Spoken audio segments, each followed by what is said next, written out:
إن الحمد لله نحمده ونستعينه من يهده الله فلا مضل له ومن يضلل فلا هادي له ونشهد أن لا إله إلا الله وحده لا شريك له ونشهد أن محمدا عبده ورسوله والصلاة والسلام على سيد الأنبياء والمرسلين أما بعد فأعوذ بالله من الشيطان الرجيم بسم اللہ الرحمن الرحیم وَإِنَّكَ لَعَلَىٰ خُلُقٍ عَظِيمٍ وقال رسول اللہ صلی اللہ علیہ وسلم من کذب علی متعمدا فلیتبوأ مقعدہ من النار وقال رسول اللہ صلی اللہ علیہ وسلم ما من عبد یخطب خطبۃ الا اللہ سائلہ عنہا ما اراد بہا صدق اللہ و صدق رسولہ النبی الکریم الامین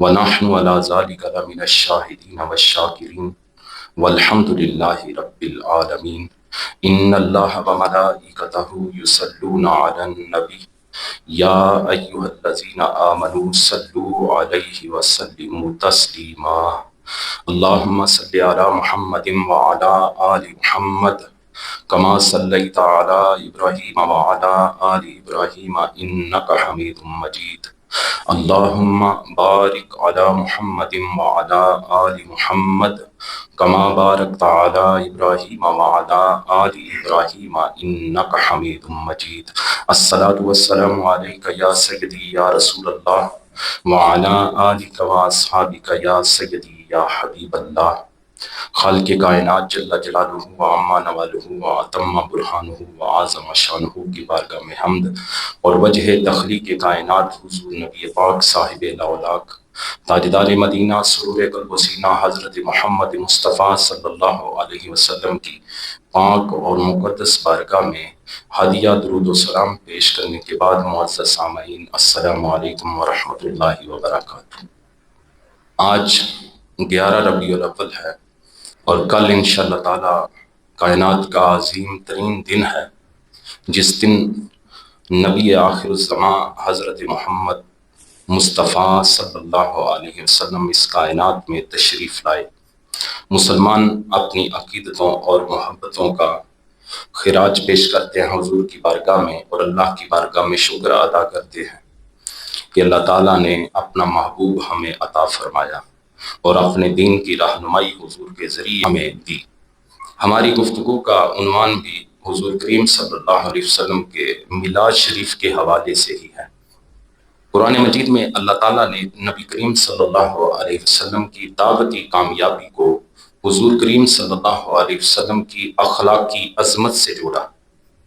قرآن مجید کی سورہ قلم کی آیت نمبر 4 میں ارشاد فرمایا وَإِنَّكَ لَعَلَىٰ خُلُقٍ عَظِيمٍ، اور بے شک تم یقیناً عظیم اخلاق پر ہو، عظیم اخلاق پر ہو۔ اس آیہ مبارکہ میں علی خلق کے الفاظ کا معنی ہے اخلاق کے اوپر، اخلاق کے اوپر۔ اب صاحب اخلاق ہونا اور اخلاق کے اوپر ہونا، ان دونوں باتوں میں فرق ہے۔ اخلاق کے اوپر ہونے سے مراد یہ ہے کہ نبی کریم صلی اللہ علیہ وسلم کو اخلاق کا مظاہرہ فرماتے وقت محنت اور مشقت سے کام نہیں لینا پڑتا تھا، بلکہ اخلاق آپ کریم صلی اللہ علیہ وسلم کے کنٹرول میں تھا۔ اور پھر حضور کریم صلی اللہ علیہ وسلم کا فرمان ہے انما بعثت لاتمم مکارم الاخلاق، کہ مجھے صرف اس لیے بھیجا گیا ہے کہ میں اخلاق کے حسنہ کو مکمل کر دوں۔ یہ موطا امام مالک میں 8 نمبر حدیث مبارکہ ہے۔ عزیزان من، زبان سے کہی گئی بات اگر کردار سے مطابقت نہ رکھتی ہو تو دلوں میں نہیں اترتی۔ صاحب کردار دائی دعوت دینے والا، صاحب کردار دائی خاموشی سے بھی دلوں کو بدل دیتا ہے، کیونکہ لوگ عمل کو دیکھ کر سچائی کو پہچانتے ہیں۔ آج کے دور میں آپ دیکھتے ہیں کہ سوشل میڈیا پر خطبات، تحریریں، تقریریں سب کچھ موجود ہے، لیکن اگر کردار میں سچائی نہ ہو تو دعوت و تبلیغ صرف الفاظ کا گورکھ دھندا بن کر رہ جاتی ہے۔ عزیزو، دعوت و تبلیغ کا اصل راز صرف زبان نہیں، کردار ہے۔ جب دائی خود دین کا چلتا پھرتا نمونہ بن جائے تو اس کی خاموشی بھی تبلیغ بن جاتی ہے۔ صاحب کردار ہونا دعوت و تبلیغ کی روح ہے، اور یہی وہ چراغ ہے جو اندھیروں میں روشنی بانٹتا ہے۔ صاحب کردار ہونا۔ تقریریں تو سارے کر لیتے ہیں، تحریریں سارے لکھ لیتے ہیں، سوشل میڈیا پہ پوسٹیں سارے ڈال لیتے ہیں، لیکن تقریر، تحریر اور پوسٹ اسی کی اثر کرے گی جس کے کردار میں حضور کا دین نظر آئے گا، حضور کی تعلیمات نظر آئیں گی۔ آج کی ہماری جو گفتگو ہے اس کا عنوان نبی کریم صلی اللہ علیہ وسلم پر نزول وحی یعنی بعثت سے قبل آپ کریم صلی اللہ علیہ وسلم کی شخصیت کے چند اخلاقی پہلوؤں کے متعلق جاننا ہے۔ آج کی گفتگو میں حضور کریم صلی اللہ علیہ وسلم پر جب وحی نازل نہیں ہوئی تھی، اس سے پہلے حضور کریم صلی اللہ علیہ وسلم کی شخصیت کے چند پہلو میں آپ کے سامنے رکھوں گا، اور قرآن و احادیث ان پہ میں آپ کو سناؤں گا۔ بخاری شریف حدیث نمبر 3، مسلم شریف حدیث نمبر 160۔ ام المومنین حضرت سیدہ عائشہ صدیقہ رضی اللہ تعالی عنہا روایت کرتی ہیں، اس حدیث مبارکہ میں یہ موجود ہے کہ جب نبی کریم صلی اللہ علیہ وسلم پر پہلی وحی نازل ہوئی تو حضور کریم صلی اللہ علیہ وسلم اس وحی کو لے کر حضرت خدیجہ الکبریٰ رضی اللہ تعالی عنہا کے پاس اس حال میں پہنچے کہ حضور کریم صلی اللہ علیہ وسلم پر کپ کپی تاری تھی۔ آپ کریم صلی اللہ علیہ وسلم نے فرمایا، زملونی زملونی، مجھے کپڑا اڑاؤ، مجھے کپڑا اڑاؤ۔ گھر والوں نے آپ پر کپڑا اڑایا، حتیٰ کہ جو ہراس تھا، جو خوف تھا، وہ دور ہو گیا۔ اب یہ خوف سمجھے کہ حضور کو خوف کون سا ہو سکتا ہے۔ یہاں علماء نے بڑا کچھ لکھا ہے، لیکن اہل سنت کا جو عقیدہ ہے، جو اہل سنت کے علماء نے ایک حتمی رائے قائم کی ہے، وہ یہ ہے کہ حضور کو ہراس اور خوف یہ تھا کہ مجھ پہ اللہ تعالیٰ نے اتنی بڑی ذمہ داری عائد کر دی ہے، کہیں اس میں کوئی کمی نہ رہ جائے۔ یہ ہراس تھا۔ جب ہراس دور ہو گیا تو آقا کریم صلی اللہ علیہ وسلم نے سارا واقعہ حضرت ام المومنین سیدہ خدیجہ الکبریٰ رضی اللہ تعالی عنہا کو سنایا اور فرمایا کہ میرے ساتھ کیا ہوگا۔ اب وہ جو بات یہ تھی، اتنی بڑی ذمہ داری، حضور یہ سوچ رہے تھے کہیں کوئی کمی نہ رہ جائے۔ اللہ اکبر۔ جب سیدہ خدیجہ الکبریٰ رضی اللہ تعالی عنہا کو سارا واقعہ سنایا تو اس وقت حضرت خدیجہ رضی اللہ تعالی عنہا نے عرض کی، کلا ابشر فواللہ لا یخزیک اللہ ابدا۔ یہ ہماری گفتگو کا اب یہ بنیاد ہے جس پہ میں ساری تقریر کروں گا۔ یہ حدیث مبارکہ اور یہ الفاظ حضرت خدیجہ الکبریٰ رضی اللہ تعالی عنہا کے، کلا ابشر فواللہ لا یخزیک اللہ ابدا۔ حضور آپ کو یہ نوید مبارک ہو، اللہ تعالیٰ آپ کو ہرگز رسوا نہیں کرے گا۔ واللہ انک لتصل الرحم وتصدق الحدیث۔ حضور اللہ کی قسم، آپ صلہ رحمی کرتے ہیں اور سچ بولتے ہیں۔ وتحمل الکل وتکسب المعدوم، اور کمزوروں کا بوجھ اٹھاتے ہیں اور نادار لوگوں کو مال دیتے ہیں۔ وتقری الضیف وتعین علی نوائب الحق۔ حضور آپ مہمان نوازی کرتے ہیں اور راہ حق میں مصیبت زدہ لوگوں کی مدد کرتے ہیں۔ یہ نزول وحی کے فوراً بعد پڑھی جانے والی نبی کریم صلی اللہ علیہ وسلم کی سب سے پہلی نعت ہے جو ام المومنین سیدہ خدیجہ الکبریٰ رضی اللہ تعالی عنہا نے پڑھی۔ اس میں آپ رضی اللہ تعالی عنہا نے نبی کریم صلی اللہ علیہ وسلم کی بعثت سے قبل، یعنی آپ نے جو خوبیاں بیان کی کہ حضور مہمان نوازی کرتے ہیں، صلہ رحمی کرتے ہیں، اس طرح کی جو خوبیاں بیان کی، یقین کہ ابھی وحی نازل ہوئی ہے، اس سے پہلے جو حضور کی شخصیت کے نمایاں پہلو تھے وہ آپ نے حضور کو تسلی دیتے ہوئے حضور کے سامنے عرض کیے۔ اللہ اکبر۔ اس میں سیدہ خدیجہ الکبریٰ رضی اللہ تعالی عنہا نے حضور کریم صلی اللہ علیہ وسلم کی قبل از بعثت شخصیت کے 6 پہلو، کتنے؟ 6 پہلو بیان کیے ہیں۔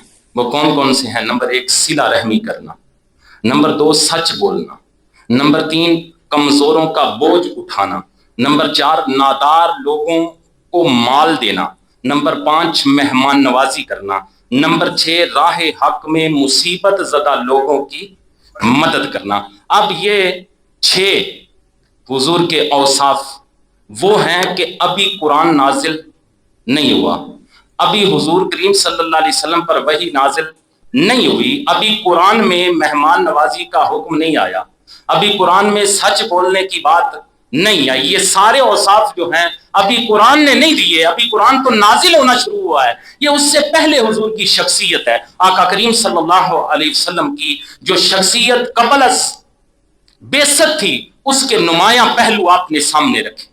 سیرت ابن حشام میں یہ بات لکھی ہوئی ہے۔ پھر عہد حاضر کی ایک کتاب ہے، اہل حدیث عالم دین ہیں، انہوں نے ترجمہ کیا ہے، ڈاکٹر محمد سویانی سعودی عرب کے ایک بڑے معروف صحافی اور عالم دین ہیں، انہوں نے عربی میں کتاب لکھی، اور پاکستان کے اندر مولانا عباس انجم گوندلوی صاحب نے اس کا اردو میں ترجمہ کیا، اس میں بھی یہ بات لکھی ہوئی ہے اس کتاب میں سیرت کی۔ اس کا نام ہے صحیح سیرت رسول۔ ان کا دعویٰ ہے کہ اس کتاب میں جتنی روایتیں لکھی ہوئی ہیں حضور کی سیرت کے حوالے سے ساری صحیح ہیں، اس کتاب میں بھی یہ بات موجود ہے۔ اور سیرت ابن حشام میں یہ بات لکھی ہوئی ہے، یہ سیرت ابن حشام کے الفاظ ہیں کہ جب حضرت خدیجۃ الکبریٰ رضی اللہ تعالی عنہا نے حضور کریم صلی اللہ علیہ وسلم کی طرف نکاح کا پیغام بھیجا تو کن الفاظ کے ساتھ آپ نے پیغام بھیجا؟ وہ الفاظ سیرت ابن حشام کے اندر موجود ہے۔ انی قد رغبت فیک لقرابتک واسطتک فی قومک وامانتک وحسن خلقک وصدق حدیثک،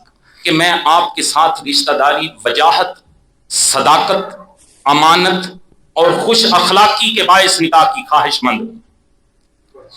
اس وقت بھی حضور کے جو اوصاف کریمانہ تھے، پیغام کے طور پہ آپ نے وہی اوصاف بیان کر کے اپنے نکاح کا پیغام بھیجا تھا۔ اس میں 2 چیزیں اور آ گئی، 6 میں نے پہلے بیان کی، 2 چیزیں اور آ گئی، امانت اور خوش اخلاقی۔ اب انشاءاللہ تعالیٰ خوش اخلاقی کے حوالے سے میں نے قرآن کی آیت پڑھی، پھر ایک داعی کا اخلاق کیسا ہونا چاہیے شروع میں آپ کو بتایا۔ اس کے علاوہ یہ ایک بڑا وسیع موضوع ہے، یہ جتنی صفتیں ہیں یہ بھی اخلاقیات کا حصہ ہے۔ انشاءاللہ تعالیٰ باقاعدہ خوش اخلاقی کے حوالے سے ایک باقاعدہ میں موضوع بنا کے آپ کو سناؤں گا۔ آج انشاءاللہ تعالیٰ یہ 7 چیزیں ہم ڈسکس کریں گے، حضور کریم صلی اللہ علیہ وسلم کے مبارک اخلاق کی وہ 7 چیزیں جو قبل از بعثت موجود تھیں۔ کتب سیرت اور احادیث بھی اس بات پہ شاہد ہیں کہ مشرکین مکہ آپ کریم صلی اللہ علیہ وسلم کے پاس اپنے مال و دولت اور زیورات آپ صلی اللہ علیہ وسلم کو امین سمجھتے ہوئے بطور امانت رکھا کرتے تھے۔ گویا امین ہونا بھی آپ کریم صلی اللہ علیہ وسلم کی بعثت سے قبل شخصیت کا اہم پہلو ہے۔ سب سے پہلا جو پہلو ہے وہ ہے صلہ رحمی۔ اسلام میں صلہ رحمی رشتہ داروں سے حسن سلوک اور تعلق جوڑنا۔ صلہ رحمی کسے کہتے ہیں؟ رشتہ داروں سے حسن سلوک اور تعلق جوڑنا۔ یہ اسلام کے اندر صلہ رحمی ایک نہایت اہم اور واجب عمل ہے، جس کا تعلق فرد کی نجات، معاشرتی ہم آہنگی اور اللہ تعالیٰ کی رضا سے ہے، اور قرآن و سنت میں بار بار تاکید کے ساتھ بیان ہوا ہے۔ یہ صرف اخلاقی قدر نہیں بلکہ ایک شرعی فریضہ ہے جو قرآن و سنت کے اندر بار بار تاکید کے ساتھ بیان ہوا ہے۔ سورہ نساء آیت نمبر 1، اللہ رب العزت نے ارشاد فرمایا وَاتَّقُوا اللَّهَ الَّذِي تَسَاءَلُونَ بِهِ وَالْأَرْحَامَ إِنَّ اللَّهَ كَانَ عَلَيْكُمْ رَقِيبًا، اور اللہ سے ڈرو جس کے نام پر ایک دوسرے سے مانگتے ہو، اور رشتوں کو توڑنے سے بچو، بے شک اللہ تم پر نگہبان ہے۔ ایک اور مقام پر اللہ تعالیٰ نے سورہ بنی اسرائیل کی آیت نمبر 26 میں ارشاد فرمایا وَآتِ ذَا الْقُرْبَى حَقَّهُ وَالْمِسْكِينَ وَابْنَ السَّبِيلِ وَلَا تُبَذِّرْ تَبْذِيرًا، اور رشتہ داروں کو ان کا حق دو، اور مسکین اور مسافر کو بھی دو، اور فضول خرچی نہ کرو۔ حضرت ابو ایوب رضی اللہ تعالیٰ عنہ روایت کرتے ہیں کہ ایک اعرابی حضور صلی اللہ علیہ وسلم کو چلتے ہوئے سامنے سے ملا، اور اس نے عرض کی یا رسول اللہ صلی اللہ علیہ وسلم اخبرنی ما یقربنی من الجنت و یباعدنی من النار، حضور مجھے ایسی بات بتائیے جس پر عمل کر کے میں جنت سے قریب ہو جاؤں اور دوزخ سے دور ہو جاؤں۔ آقا کریم صلی اللہ علیہ وسلم نے فرمایا تعبد اللہ ولا تشرک به شیئا وتقیم الصلاۃ وتؤتی الزکاۃ وتصل الرحم، اللہ کی عبادت کرتے رہا کرو اور کسی کو اس کا شریک نہ بناؤ، نماز پڑھو، زکوٰۃ دو اور صلہ رحمی کرو، اپنے رشتہ داروں سے تعلق جوڑو، ان کے ساتھ حسن سلوک کرو۔ الادب المفرد امام بخاری کی کتاب ہے، اس میں یہ 49 نمبر حدیث مبارکہ ہے۔ حضرت عبد الرحمن بن عوف رضی اللہ تعالیٰ عنہ نے نبی کریم صلی اللہ علیہ وسلم کو فرماتے ہوئے سنا کہ اللہ تعالیٰ فرماتا ہے انا الرحمن وانا خلقت الرحیم واشققت لها من اسمی، یہ حدیث قدسی ہے۔ حضور فرماتا ہے کہ اللہ تعالیٰ نے فرمایا کہ میں رحمان ہوں، میں نے ہی رحم پیدا کیا ہے اور اسے اپنے نام کے مادہ سے نکالا ہے۔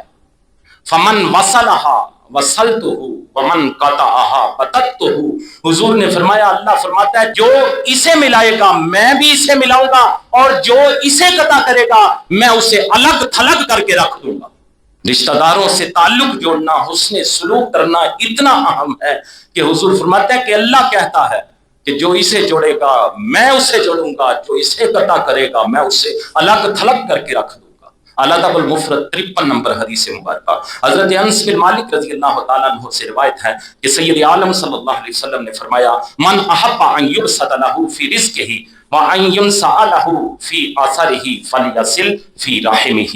حضور نے فرمایا جسے یہ خواہش ہے، یعنی جو چاہتا ہے کہ میرے رزق میں اضافہ ہو جائے اور عمر میں زیادتی ہو تو وہ صلہ رحمی کرے۔ الادب المفرد حدیث نمبر 56۔ حضرت عبداللہ بن ابی اوفا رضی اللہ تعالی عنہ نبی کریم صلی اللہ علیہ وسلم سے روایت کرتے ہیں، آپ کریم صلی اللہ علیہ وسلم نے فرمایا ان الرحمت لا تنزل علی قوم فیہم قاطع الرحم۔ حضور نے فرمایا جس قوم میں قطع رحمی کرنے والا ہوتا ہے اس پر اللہ تعالیٰ کی رحمت نہیں اترتی۔ الادب المفرد حدیث نمبر 63۔ حضرت محمد بن جبیر بن مطعم رضی اللہ تعالی عنہ کہتے ہیں میرے والد نے مجھے بتایا انہوں نے رسول اللہ صلی اللہ علیہ وسلم کو فرماتے ہوئے سنا تھا لا يدخل الجنت قاطع الرحم، حضور نے فرمایا قطع رحمی کرنے والا جنت میں نہیں جا سکے گا۔ جو رشتہ داروں سے تعلق توڑتا ہے، جو رشتہ داروں سے حسن سلوک نہیں کرتا، ایسا قاطع رحم جنت میں نہیں جا سکے گا۔ الادب المفرد حدیث نمبر 64۔ حضرت عیینہ بن عبد الرحمن اپنے والد سے انہوں نے سنا، حضرت ابو بکرہ نے کہا کہ نبی کریم صلی اللہ علیہ وسلم نے فرمایا ما من ذنب احرا ان يعجل اللہ لصاحبہ العقوبۃ فی الدنیا مع ما يدخر فی الاخرۃ من قطیعۃ الرحم والبغی۔ آقا کریم صلی اللہ علیہ وسلم نے فرمایا ایسا کوئی گناہ نہیں جو اس لائق ہو کہ دنیا میں جلد اس کی سزا دے دی جائے اور کچھ آخرت کے لیے بھی رکھی جائے، اگر ہے تو صرف قطع رحمی اور بغاوت ہے۔ الادب المفرد حدیث نمبر 67۔ حضرت عروہ بن زبیر رضی اللہ تعالیٰ عنہ کہتے ہیں کہ مجھے حضرت حکیم بن حزام رضی اللہ تعالیٰ عنہ نے بتایا کہ کنہوں نے حضرت حکیم بن حزام رضی اللہ تعالیٰ عنہ نے نبی کریم صلی اللہ علیہ وسلم سے عرض کی یا رسول اللہ صلی اللہ علیہ وسلم ارأیت امورا کنت اتحنث بها فی الجاہلیۃ من صلۃ وعناقۃ وصدقۃ فہل لی فیہا اجر۔ انہوں نے حضور کریم صلی اللہ علیہ وسلم کی بارگاہ میں عرض کی حضور آپ جانتے ہیں کہ میں حالت کفر میں صلہ رحمی کرتا تھا، غلام آزاد کرتا تھا اور صدقہ وغیرہ کے کام کیا کرتا تھا، حضور کیا آج مجھے ان کا کوئی اجر ملے گا؟ تو سید عالم صلی اللہ علیہ وسلم نے جب حضرت حکیم بن حزام کا یہ سوال سنا، یہ درخواست سنی، تو آقا کریم صلی اللہ علیہ وسلم نے فرمایا اسلمت علی ما سلف من خیر، حضور نے فرمایا تمہارا اسلام لے آنا انہی کی برکت سے ہے۔ پتہ چلا کہ جو یہ اچھے اخلاق اپنائے اللہ تعالیٰ اسے دین کی دولت عطا فرما دیتا ہے۔ الادب المفرد حدیث نمبر 70۔ دوسرا پہلو ہے سچ بولنا، صدق، سچائی۔ اسلام میں سچائی، صدق ایک بنیادی اخلاقی اور ایمانی قدر ہے جو نہ صرف فرد کی نجات کا ذریعہ ہے بلکہ پورے معاشرے کی اصلاح اور استحکام کی بنیاد ہے۔ قرآن و سنت میں سچائی کو ایمان، نیکی اور کامیابی سے جوڑا گیا ہے، اور جھوٹ کو ہلاکت، نفاق اور اللہ کی ناراضگی کا سبب قرار دیا گیا ہے۔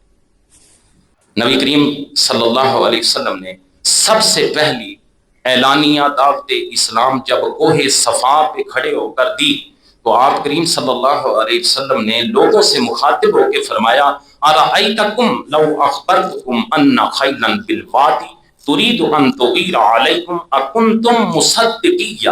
حضور نے فرمایا یہ بتاؤ، اب حضور پہلی دعوت اسلام دینے لگے ہیں، حضور اپنی ساری زندگی کی کتاب ان کے سامنے رکھ رہے ہیں۔ حضور نے ان سے یہ سوال کیا، یہ بتاؤ اگر میں تم کو یہ خبر دوں کہ گھڑ سواروں کا ایک لشکر تم پر حملہ کرنے والا ہے تو کیا تم میری اس بات کی تصدیق کرو گے؟ کتب احادیث اور سیرت کے اندر لکھا ہے کہ سب نے کہا تھا نعم ما جربنا علیک الا صدقا، ہاں ہم آپ کے متعلق صدق کے سوا کسی چیز کا تجربہ نہیں رکھتے، یعنی ہم نے آج تک آپ کو جھوٹ بولتے نہیں دیکھا۔ اللہ اکبر۔ بخاری شریف 4770، بخاری شریف میں حدیث نمبر 7 میں پچھلے جمعے کو میں نے یہ مکمل حدیث آپ کو تقریباً سنائی تھی، جب نبی کریم صلی اللہ علیہ وسلم نے ہرقل بادشاہ روم کو تبلیغی خط لکھا تو اس وقت حضرت ابو سفیان رضی اللہ تعالیٰ عنہ نے اسلام قبول نہیں کیا تھا۔ انہیں دربار میں بلا کر بادشاہ نے 10 سوال کیے، جن میں ایک سوال یہ تھا حال کنتم تتہمونہ بالکاذب قبل ان یقول ما قال، کیا ان کے دعوی نبوت کرنے سے پہلے تم ان پر جھوٹ کی تہمت لگاتے تھے؟ جس پر حضرت ابو سفیان رضی اللہ تعالیٰ عنہ جو اس وقت غیر مسلم تھے انہوں نے کہا لا، نہیں، یعنی ایک غیر مسلم بادشاہ کے سامنے حضور کریم صلی اللہ علیہ وسلم کی غیر موجودگی میں ایک غیر مسلم نے اس بات کا اقرار کیا ہے کہ ہم نے کبھی ان پر جھوٹ کی تہمت نہیں لگائی۔ نبی کریم صلی اللہ علیہ وسلم کے غلاموں، اللہ تعالیٰ قرآن مجید میں سورہ توبہ کی آیت نمبر 119 میں ارشاد فرماتا ہے یا ایھا الذین آمنوا اتقوا اللہ وکونوا مع الصادقین، اے ایمان والو اللہ سے ڈرو اور سچوں کے ساتھ ہو جاؤ۔ ایک اور مقام پر سورہ نحل کی آیت نمبر 105 میں اللہ رب العزت نے ارشاد فرمایا انما یفتری الکاذب الذین لا یؤمنون بآیات اللہ واولئک هم الکاذبون۔ اللہ تعالیٰ نے فرمایا جھوٹا بہتان وہی باندھتے ہیں جو اللہ کی آیتوں پر ایمان نہیں رکھتے اور وہی جھوٹے ہیں۔ اسی طرح جھوٹ کی مذمت پر نبی کریم صلی اللہ علیہ وسلم کے بے شمار فرمودات موجود ہیں۔ آقا کریم صلی اللہ علیہ وسلم نے فرمایا الا ان الکذب یسود الوجہ، توجہ ہے آپ کی، حضور صلی اللہ علیہ وسلم نے فرمایا خبردار، جھوٹ چہرے کو سیاہ کر دیتا ہے۔ کس نے فرمایا؟ میلاد والے آقا نے، جن کا ہم میلاد منا رہے ہیں۔ یہ زوائد ابن حبان میں یہ روایت موجود ہے۔ پھر ایک اور مقام پہ حضور کریم صلی اللہ علیہ وسلم نے فرمایا کابرت خیانتا ان تحدث اخاک حدیثا هو لک به مصدق وانت له به کاذب۔ آقا کریم صلی اللہ علیہ وسلم نے فرمایا کہ یہ بڑی خیانت ہے کہ تم اپنے بھائی سے ایسی بات کرو جس پر وہ تمہیں سچا سمجھے حالانکہ تم جھوٹ بول رہے۔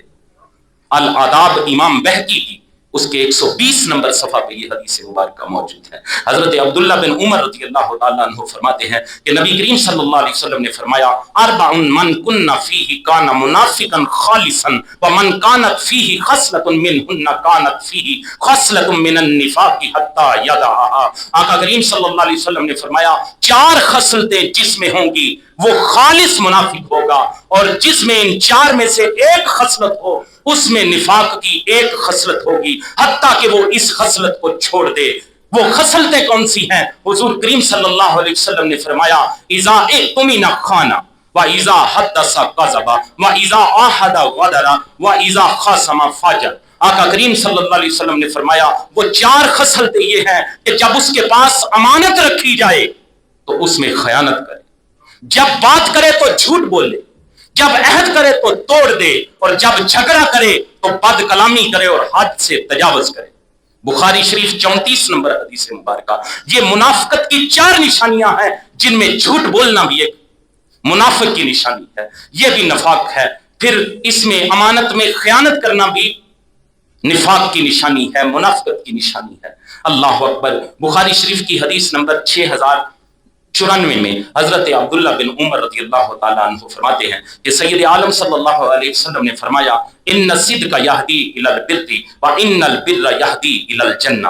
حضور کریم صلی اللہ علیہ وسلم نے فرمایا صدق یعنی سچائی نیکی کی طرف ہدایت دیتی ہے اور نیکی جنت کی طرف ہدایت دیتی ہے۔ وان الرجل لیصدق حتی یکون صدیقا، اور بے شک آدمی سچ بولتا رہتا ہے حتیٰ کہ وہ صدیق ہو جاتا ہے۔ پھر حضور نے فرمایا وَإِنَّ الْكَاذِبَ يَهْدِي إِلَى الْفُجُورِ وَإِنَّ الْفُجُورَ يَهْدِي إِلَى النَّارِ۔ حضور نے فرمایا کذب، جھوٹ اللہ کی نافرمانیوں کا راستہ دکھاتا ہے اور اللہ کی نافرمانیاں دوزخ کا راستہ دکھاتی ہیں۔ وَإِنَّ الرَّجُلَ لَيَكْذِبُ حَتَّى يُكْتَبَ عِندَ اللَّهِ كَذَّابًا۔ حضور فرماتے ہیں آدمی جھوٹ بولتا رہتا ہے حتیٰ کہ اللہ تعالیٰ کے نزدیک وہ کذاب لکھ دیا جاتا ہے۔ بخاری شریف 6094 نمبر حدیث مبارکہ۔ نبی کریم صلی اللہ علیہ وسلم کے غلاموں، ہماری گفتگو کے جو 7 مختلف پہلو ہیں اس میں 2 مکمل ہو گئے۔ تیسرا پہلو ہے کمزوروں کا بوجھ اٹھانا۔ اسلام میں کمزوروں کا بوجھ اٹھانا صرف ایک اخلاقی عمل نہیں بلکہ ایک شرعی ذمہ داری جو فرد، خاندان اور ریاست تینوں سطحوں پر لاگو ہوتی ہے۔ یہ تصور قرآن و سنت میں بار بار بیان ہوا ہے اور نبی کریم صلی اللہ علیہ وسلم کی سیرت مبارکہ اس کے عملی نمونوں سے بھری پڑی ہے۔ سورہ نساء آیت نمبر 75، اللہ رب العزت نے ارشاد فرمایا وَمَا لَكُمْ لَا تُقَاتِلُونَ فِي سَبِيلِ اللَّهِ وَالْمُسْتَضْعَفِينَ مِنَ الرِّجَالِ وَالنِّسَاءِ وَالْوِلْدَانِ الَّذِينَ يَقُولُونَ۔ اللہ رب العزت نے ارشاد فرمایا تمہیں کیا ہو گیا ہے کہ تم اللہ کے راستے میں نہ لڑو اور کمزور مردوں اور عورتوں اور بچوں کی خاطر نہ لڑو جو یہ دعا کر رہے ہیں ربنا اخرجنا من هذه القرية الظالم اهلها واجعل لنا من لدنك وليا واجعل لنا من لدنك نصيرا۔ وہ اللہ رب العزت ارشاد فرمایا تمہیں کیا ہو گیا ہے کہ تم اللہ کے راستے میں نہ لڑو اور کمزور مردوں اور عورتوں اور بچوں کی خاطر نہ لڑو جو یہ دعا کر رہے ہیں کہ اے ہمارے رب ہمیں اس شہر سے نکال دے جس کے باشندے ظالم ہیں اور ہمارے لیے اپنے پاس سے کوئی حمایتی بنا دے اور ہمارے لیے اپنی بارگاہ سے کوئی مددگار بنا دے۔ عزیزان من، بخاری شریف حدیث نمبر 2442 میں حضرت عبداللہ بن عمر رضی اللہ تعالیٰ عنہ روایت کرتے ہیں کہ حضور کریم صلی اللہ علیہ وسلم نے فرمایا المسلم اخو المسلم لا یظلمہ ولا یسلمہ۔ آقا کریم صلی اللہ علیہ وسلم نے فرمایا مسلمان مسلمان کا بھائی ہے، وہ نہ اس پر خود ظلم کرے اور نہ کسی اور کو اس پر ظلم کرنے دے۔ اللہ اکبر۔ آگے فرمایا وَمَنْ كَانَ فِي حَاجَةِ أَخِيهِ كَانَ اللَّهُ فِي حَاجَتِهِ۔ حضور نے فرمایا جو اپنے بھائی کی ضرورت پوری کرنے میں مشغول رہتا ہے اللہ اس کی ضرورت پوری کرنے میں رہتا ہے۔ وَمَنْ فَرَّجَ عَنْ مُسْلِمٍ كُرْبَةً فَرَّجَ اللَّهُ عَنْهُ كُرْبَةً مِنْ كُرُبَاتِ يَوْمِ الْقِيَامَةِ، اور جس نے کسی مسلمان سے کوئی مصیبت دور کی تو اللہ اس کی قیامت کی مصیبتوں میں سے کوئی مصیبت دور کر دے گا۔ وَمَنْ سَتَرَ مُسْلِمًا سَتَرَهُ اللَّهُ يَوْمَ الْقِيَامَةِ، اور جس نے کسی مسلمان کا پردہ رکھا اللہ قیامت کے دن اس کا پردہ رکھے گا۔ اللہ اکبر۔ نبی کریم صلی اللہ علیہ وسلم کے غلاموں، چوتھا پہلو حضور کی شخصیت کا وہ ہے نادار لوگوں کو مال دینا اپنی کمائی میں سے۔ اسلام میں نادار لوگوں کو مال دینے کا تصور، محتاجوں کمزوروں کو اپنا مال دینا صرف ایک اخلاقی عمل نہیں بلکہ عبادت، فریضہ اور نجات کا ذریعہ ہے۔ یہ تصور قرآن، سنت اور سیرت نبوی میں بار بار بیان ہوا ہے اور اسلامی معاشرت کی بنیاد اسی پر قائم ہے۔ اللہ اکبر۔ حضور کریم صلی اللہ علیہ وسلم کا ایک واقعہ میں آپ کو سناتا ہوں۔ حضور کتنے رقیق القلب تھے، غریبوں کا دکھ دیکھ کے، کمزوروں کا، ناداروں کا غم دیکھ کے حضور کے دل پہ کیا بیتتی تھی۔ اللہ اکبر۔ ایک دن رسول کریم صلی اللہ علیہ وسلم بازار تشریف لے گئے۔ راستے میں آقا کریم صلی اللہ علیہ وسلم نے ایک عرب قبیلے کے پاس سے حضور کا گزر ہوا۔ وہ قبیلہ انتہائی تنگ دست اور بے کسی کی حالت میں تھا۔ ان کے پاس کوئی مال نہ تھا اور نہ کوئی مددگار۔ جب حضور نے یہ منظر دیکھا، ان کی حالت دیکھی، فحزن صلی اللہ علیہ وسلم لذالک حزنا بقیت لہ عیناہ۔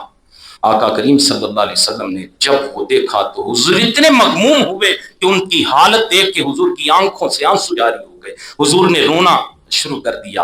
آقا کریم صلی اللہ علیہ وسلم پھر سیدہ خدیجۃ الکبریٰ رضی اللہ تعالی عنہا کے پاس تشریف لائے اور آ کے انہیں آگاہ کیا کہ خدیجہ آج میں نے اس طرح کے حالات دیکھے ہیں۔ حضور نے فرمایا یا خدیجہ تو قد رأیت قوما فی شذف العیش لا ما لهم ولا عون ادعی قریش من ہم فیہم من شرارہم و خیارہم۔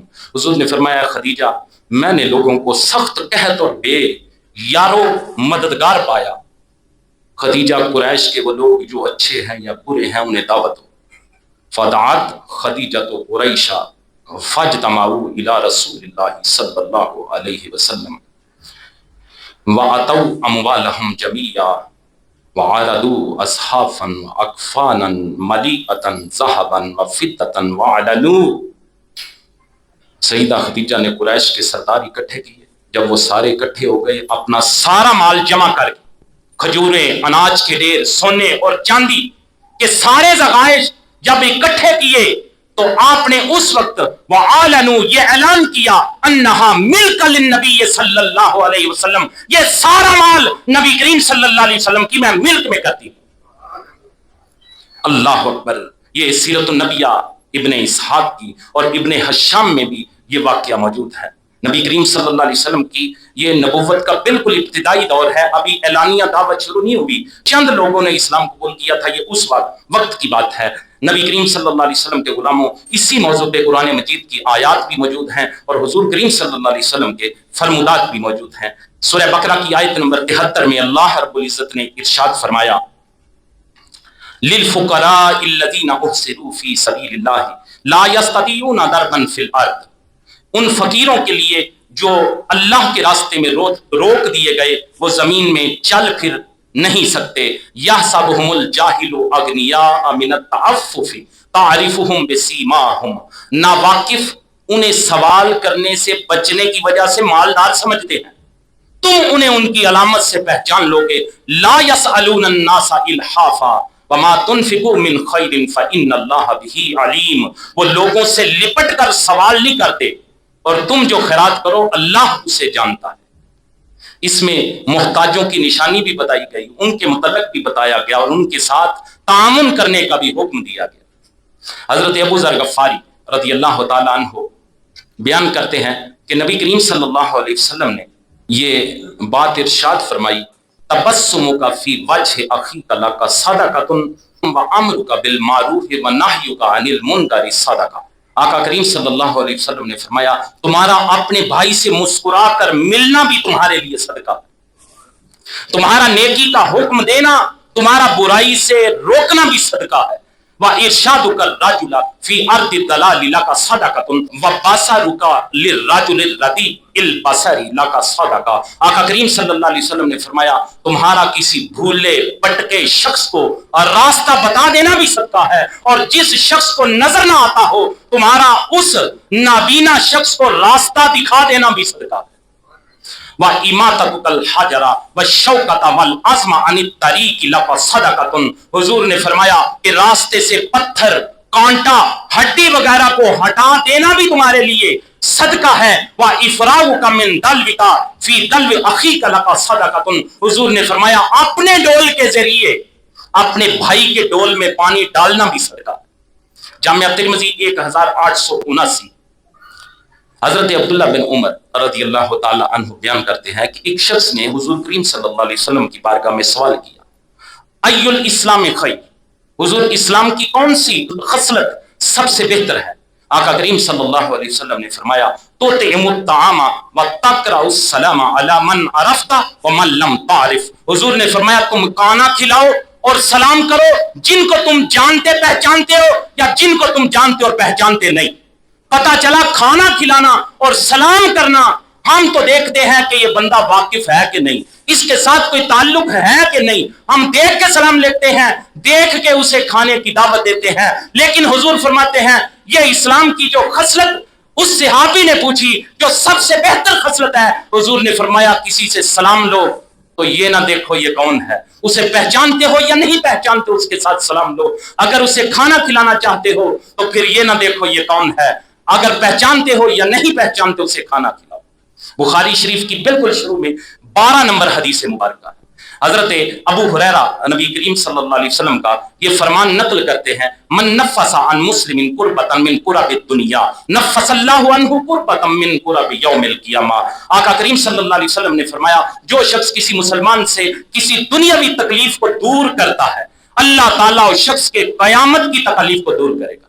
وَمَن يَسَّرَ عَلَى مُعْسِرٍ فِي الدُّنْيَا يَسَّرَ اللَّهُ عَلَيْهِ فِي الدُّنْيَا وَالْآخِرَةِ، جو شخص دنیا میں کسی تنگ دست کو آسانی فراہم کرے گا، اللہ تعالیٰ اس شخص کو دنیا اور آخرت میں آسانی فراہم کرے گا۔ وَمَن سَتَرَ عَلَى مُسْلِمٍ فِي الدُّنْيَا سَتَرَ اللَّهُ عَلَيْهِ فِي الدُّنْيَا وَالْآخِرَةِ، جو شخص دنیا میں کسی مسلمان کی پردہ پوشی کرے گا، اللہ تعالیٰ دنیا اور آخرت میں اس کی پردہ پوشی کرے گا۔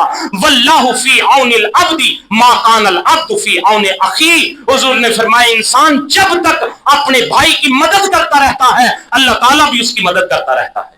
جامعہ ترمذی 1853 نمبر حدیث مبارکہ۔ ہماری گفتگو کا جو 5واں حصہ ہے وہ ہے مہمان نوازی کرنا۔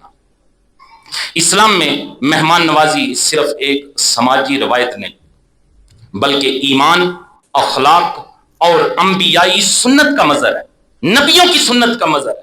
یہ وہ عمل ہے جس سے نہ صرف فرد کی شخصیت نکھرتی ہے بلکہ پورا معاشرہ محبت، اخوت اور برکت سے بھر جاتا ہے۔ کیا؟ مہمان نوازی۔ اللہ اکبر۔ اللہ تعالیٰ نے حضرت ابراہیم علیہ السلام کی مہمان نوازی کو قرآن مجید میں سورہ ہود کی آیت نمبر 69 میں بطور نمونہ ذکر فرمایا ہے۔ اللہ تعالیٰ نے ارشاد فرمایا وَلَقَدْ جَاءَتْ رُسُلُنَا إِبْرَاهِيمَ بِالْبُشْرَىٰ قَالُوا سَلَامًا قَالَ سَلَامٌ فَمَا لَبِثَ أَن جَاءَ بِعِجْلٍ حَنِيذٍ۔ اللہ تعالیٰ فرماتا ہے اور بے شک ہمارے فرشتے ابراہیم کے پاس خوشخبری لے کر آئے، انہوں نے سلام کہا تو ابراہیم نے سلام کہا، پھر تھوڑی ہی دیر میں ایک بنا ہوا بچڑا لے آئے۔ اللہ اکبر۔ دیکھیں حضرت ابراہیم علیہ السلام کی مہمان نوازی کی جو صفت ہے اسے قرآن مجید میں اللہ رب العزت نے باقاعدہ کوڈ کیا ہماری رہنمائی کے لیے۔ پتہ چلا یہ انبیائی شیوا ہے مہمان نوازی کرنا۔ حضرت ابو ہریرہ رضی اللہ تعالیٰ عنہ بیان کرتے ہیں کہ نبی کریم صلی اللہ علیہ وسلم نے فرمایا من کان یؤمن باللہ والیوم الآخر فلیکرم ضیفہ، جو اللہ تعالیٰ پر اور آخرت کے دن پر ایمان رکھتا ہے تو وہ اپنے مہمان کی تکریم کرے۔ بخاری شریف 6138 نمبر حدیث مبارکہ۔ حضرت ابو ہریرہ بڑا مشہور اور معروف اور معتبر واقعہ، حضرت ابو ہریرہ رضی اللہ تعالیٰ عنہ فرماتے ہیں کہ ایک شخص نبی کریم صلی اللہ علیہ وسلم کی بارگاہ میں حاضر ہوا، مہمان تھا، اسے کسی چیز کی ضرورت تھی۔ آقا کریم صلی اللہ علیہ وسلم نے اپنی ازواج مطہرات سے پتہ کیا کہ گھر میں کھانے کو کیا ہے۔ گھر سے جواب آیا حضور گھر میں صرف پانی ہے۔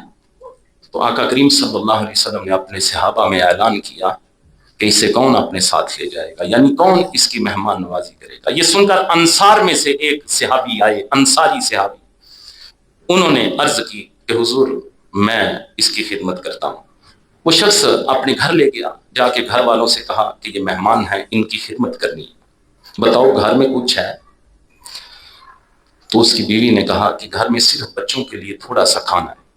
اس صحابی نے کہا چلو ٹھیک ہے وہی لے آؤ، بچوں کو سلا دو اور جب کھانا کھانے لگے گا مہمان تو چراغ بجھا دینا۔ اب ایسے ہی ہوا، بچوں کو سلا دیا بیوی نے، کھانا لا کے رکھا، جب وہ کھانے لگا چراغ کو درست کرنے کے بہانے اس نے چراغ بجھا دیا اور خود اسی طرح ایکٹ کرتے رہے۔ اندھیرے میں اسے پتہ نہ چلا، رات کو اب انہوں نے کھانا تو نہیں کھایا تھا، دونوں بھوکے سو گئے۔ صبح ہوئی تو وہ صحابی حضور کریم صلی اللہ علیہ وسلم کی خدمت میں حاضر، تو آقا کریم صلی اللہ علیہ وسلم نے فرمایا لَقَدْ ضَحِكَ اللَّهُ عَجِبَ مِنْ فَعَالِكُمَا، میرے غلام تم دونوں کی اس کارکردگی پر اللہ تعالیٰ ہنسنے لگا تھا۔ اب واقعہ ان کے گھر میں ہوا ہے، رات کو ہوا ہے، مہمان نوازی کے سلسلے میں ہوا ہے۔ پتہ چلا مہمان نوازی کے سلسلے میں اس طرح کا ایثار کرنا ایسا عمل ہے کہ جب ہم کرتے ہیں تو اللہ رب العزت اس سے خوش ہوتا ہے۔ اللہ اکبر۔ اس موقع پر سورہ حشر کی آیت نمبر 9 نازل ہو گئی۔ سورہ حشر کی آیت نمبر 9 کا شان نزول یہ واقعہ ہے جس میں انصاریوں کی شان بیان ہوئی ہے، اپنے آپ پہ دوسرے کو ترجیح دینے کو بیان کیا گیا ہے۔ نبی کریم صلی اللہ علیہ وسلم کے غلاموں، چھٹا پہلو حضور کریم صلی اللہ علیہ وسلم کی بعثت سے قبل شخصیت کا، وہ ہے راہ حق میں مصیبت زدہ لوگوں کی مدد کرنا۔ راہ حق میں مصیبت زدہ لوگوں کی مدد اسلام کے بنیادی اخلاقی اور ایمانی اصولوں میں شامل ہے۔ یہ صرف سماجی خدمت نہیں بلکہ عبادت الہی، قرب الہی اور سنت انبیاء کی پیروی ہے۔ اس حوالے سے ہم نبی کریم صلی اللہ علیہ وسلم کی شخصیت کے پہلو نمبر 3 اور پہلو نمبر 4 میں قرآنی آیات اور احادیث کے حوالہ سے بھی گفتگو کر چکے ہیں۔ یہاں لفظ استعمال ہوا ہے نوائب الحق۔ نوائب الحق سے مراد وہ مصیبتیں ہیں جو حق کی راہ میں آئیں، جیسے مظلوم کی حمایت، عدل کا قیام اور دین کی خدمت وغیرہ۔ نبی کریم صلی اللہ علیہ وسلم کے غلاموں، رسول کریم صلی اللہ علیہ وسلم ہمیشہ حق کے ساتھ کھڑے ہوتے، اور آپ کریم صلی اللہ علیہ وسلم نے حق کے ساتھ کھڑے رہنے کا درس دیا۔ چونکہ ہم پہلے بھی آیات اور احادیث موضوع پہ بیان کر چکے ہیں، تو آگے جو 7واں پہلو ہے امین ہونا۔ اسلام میں امانت و دیانت کا تصور صرف اخلاقی خوبی نہیں بلکہ ایمان اور عدل اجتماعی کی بنیاد ہے۔ قرآن مجید اور احادیث نبویہ میں اسے ایمان کی علامت، نبوی وراثت اور قیامت کے دن نجات کا ذریعہ قرار دیا گیا ہے۔ سورہ نساء آیت نمبر 58 میں خالق کائنات نے ارشاد فرمایا، ان اللہ یأمرکم ان تؤدوا الامانات الی اہلھا۔ اللہ نے فرمایا بے شک اللہ تمہیں حکم دیتا ہے کہ امانتیں جن کی ہیں ان کے سپرد کرو۔ سورہ بقرہ کی آیت نمبر 283 میں اللہ رب العزت نے ارشاد فرمایا، فَإِنْ أَمِنَ بَعْضُكُمْ بَعْضًا فَلْيُؤَدِّ الَّذِي اؤْتُمِنَ أَمَانَتَهُ وَلْيَتَّقِ اللَّهَ رَبَّهُ۔ اللہ نے فرمایا اگر تمہیں ایک دوسرے پر اطمینان ہو تو وہ مقروض جسے امانت دار سمجھا گیا تھا وہ اپنی امانت ادا کر دے اور اللہ سے ڈرے جو اس کا رب ہے۔ سورہ احزاب کی آیت نمبر 72 میں اللہ رب العزت نے ارشاد فرمایا، اِنَّا عَرَضْنَا الْأَمَانَةَ عَلَى السَّمَاوَاتِ وَالْأَرْضِ وَالْجِبَالِ فَأَبَيْنَ أَن يَحْمِلْنَهَا وَأَشْفَقْنَ مِنْهَا وَحَمَلَهَا الْإِنسَانُ۔ اللہ نے فرمایا بے شک ہم نے آسمانوں اور زمین اور پہاڑوں پر امانت پیش فرمائی تو انہوں نے اس کے اٹھانے سے انکار کیا اور اس سے ڈر گئے اور انسان نے اس امانت کو اٹھا لیا۔ نبی کریم صلی اللہ علیہ وسلم کے غلاموں، حضرت ابو ہریرہ رضی اللہ تعالی عنہ آپ فرماتے ہیں کہ سید عالم صلی اللہ علیہ وسلم نے فرمایا، لا ایمان لمن لا امانت لہ ولا دین لمن لا عہد لہ۔ جس میں امانت داری نہیں اس میں ایمان نہیں، اور جس میں وعدے کی پابندی نہیں اس میں دین نہیں۔ مسند احمد 12567، سنن بہقی 5300 نمبر حدیث مبارکہ۔ حضرت عبداللہ بن عمر رضی اللہ تعالی عنہ بیان فرماتے ہیں کہ سید عالم صلی اللہ علیہ وسلم نے فرمایا، اذا ضیعت الامانۃ فانتظر الساعۃ۔ حضور نے فرمایا جب امانت ضائع کر دی جائے تو قیامت کا انتظار کرو۔ صحابہ اکرام نے پوچھا، یا رسول اللہ صلی اللہ علیہ وسلم، حضور امانت کیسے ضائع ہوتی ہے؟ حضور نے فرمایا نا کہ جب امانت ضائع کر دی جائے تو قیامت کا انتظار کرو۔ صحابہ نے پوچھا حضور امانت کیسے ضائع ہوتی ہے؟ فرمایا اذا اسند الامر الی غیر اہلہ، جب معاملات نااہل لوگوں کے سپرد کیے جائے۔ حضور نے فرمایا جب معاملات نااہل لوگوں کے سپرد کیے جائے تو اسے امانت کا ضائع ہونا کہتے۔ بخاری شریف 6496 نمبر حدیث مبارکہ۔ حضرت ابو ہریرہ رضی اللہ تعالیٰ عنہ بیان فرماتے ہیں کہ آقا کریم صلی اللہ علیہ وسلم نے فرمایا، المسلم من سلم المسلمون من لسانہ و یدہ۔ حضور نے فرمایا مسلمان وہ ہے جس کی زبان اور ہاتھ سے دوسرے مسلمان محفوظ رہے، والمؤمن من امنہ الناس علی دمائہم و اموالہم، اور مومن وہ ہے جس پر لوگ اپنی جان اور مال کے معاملے میں اعتماد کریں۔ سنن نسائی 4995، صحیح ابن حبان 470 نمبر حدیث مبارکہ۔ اللہ اکبر۔ حضرت ابو ہریرہ رضی اللہ تعالیٰ عنہ فرماتے ہیں کہ سید عالم صلی اللہ علیہ وسلم نے فرمایا، ادِ الامانۃ الی من ائتمنک ولا تخن من خانک۔ حضور نے یہاں تک فرما دیا ہے، سنیے، حضور نے فرمایا جس نے تم پر اعتماد کیا اس کی امانت ادا کرو، اور جو تم سے خیانت کرے اس سے خیانت نہ کرو۔ خیانت اتنا نازک کام ہے، حضور فرماتے ہیں اگر کوئی تم سے خیانت کرتا ہے تو یہ نہ ہو کہ بدلے کے طور پہ تم بھی اس سے خیانت کرو۔ حضور نے فرمایا جو تم سے خیانت کرے تم اس سے خیانت نہ کرو۔ سنن ابی داؤد 3534 نمبر حدیث مبارکہ، سنن ترمذی 1264 نمبر حدیث مبارکہ۔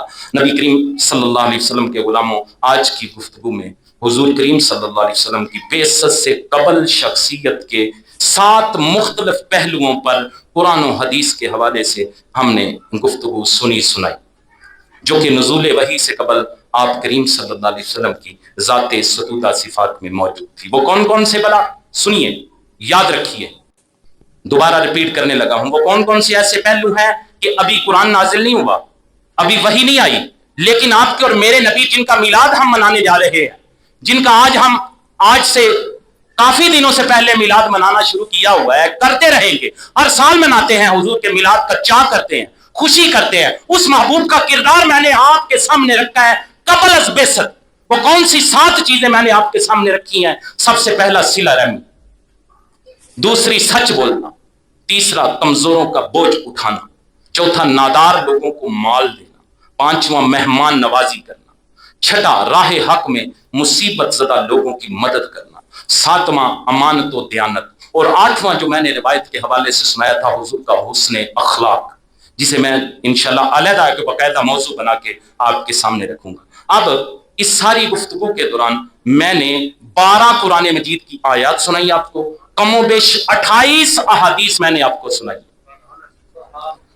نبی کریم صلی اللہ علیہ وسلم کے غلاموں، یہ موضوع کیوں رکھا بلا؟ اس لیے رکھا کہ ہم میلاد منا رہے ہیں، ہم وہ محبوب جس کا بڑے چاہ کے ساتھ میلاد مناتے ہیں، جھنڈیاں لگاتے ہیں، جلسے کراتے ہیں، لنگر تقسیم کرتے ہیں، نعتیں پڑھتے پڑھاتے ہیں، اور ایک دوسرے سے بحثیں کرتے ہیں منانا چاہیے یا نہیں منانا چاہیے۔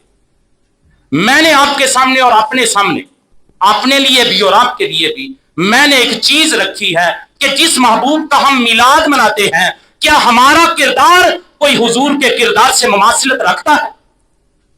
بڑے چاہ کے ساتھ ہم میلاد تو منا لیتے ہیں، لیکن مجھے بتائیے کیا میں جھوٹ بولنے سے باز آتا ہوں؟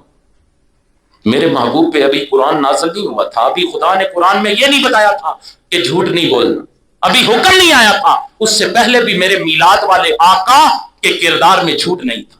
حضور اپنے رشتہ داروں کو جوڑتے تھے، قطع رحمی نہیں کرتے تھے، صلہ رحمی کیا کرتے تھے۔ میرے آقا مصیبت زدہ لوگوں کے کام آیا کرتے تھے۔ آج میں کتنے مصیبت زدہ لوگوں کو کام آتا ہوں؟ میں نے کتنے اپنے رشتہ داروں کو جوڑا ہے، میں نے کتنی کوشش کی ہے کہ میں اپنے رشتہ داروں کو ٹوٹنے نہ دوں۔